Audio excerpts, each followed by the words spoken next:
Okay, sorry. So what we were talking about is that Marc Chagall, I think this is where I was, painted from his imagination, and that so we're going to be doing either our dreams or our animals' dreams, and a cat might be dreaming about catching a bird. It might be dreaming about a mouse. A mouse might be dreaming about cheese. A cat might be dreaming about his toy stuck up in a tree, right? But when we do these, we don't want them to look realistic, right? We want things to be floating. A lot of Marc Chagall's characters were floating. His proportions were different, so make a big person and a little person. Make this one of his paintings has a man with a bird head, right? People are sideways instead of, right ways up. And then what else are we going to do? Oh, he did a lot of geometric angles in his artwork, so I encourage them to do some angling, some geometric shapes in their drawing. So angles, floating objects, maybe something upside down.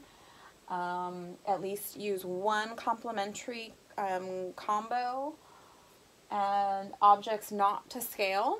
The other thing I worked with them was that if you want to make a color seem brighter, that we're working on a black paper, and so we can create value with that color because of the black paper and then our white oil pastel. So if you go over a color, so this is one example of a kiddo's artwork that I really liked. He filled up the entire paper. I didn't even notice this little sunshine thing or something in the corner, and I encourage them to do little details, right? Make it the whole thing have something kind of going on, make our eye wander around the page. Like his artwork really took up all the space, and it had, the more you looked at it, the more you saw little details here and there. A lot of the kids are like, oh, I'm done. And I would encourage them, well, why don't we make it look like, if I, to Elliot, I probably would have said, no, what is this? Is this purposefully circular scribbles, right? Or do you want that to be all white, right? To make them finish off, like he did a really good job down here with this color and with his red. I had, make sure you go around, take your time, and make sure that this isn't a scribble drawing. You have a lot of time. It's a half an hour is more than enough time to make a nice drawing. To take your colors all the way out to the edge and finish them so that it looks complete. The other thing that makes things look nice is when you outline them with black. Then they really stand out when you do that. So I think that's it.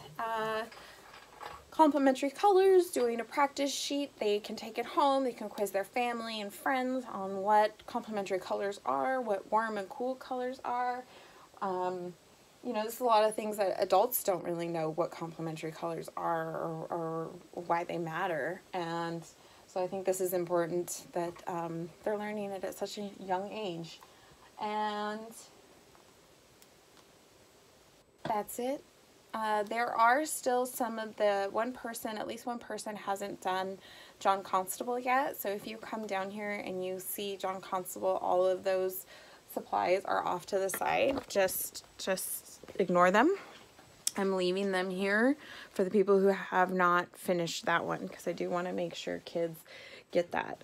There are wrapped black papers back here.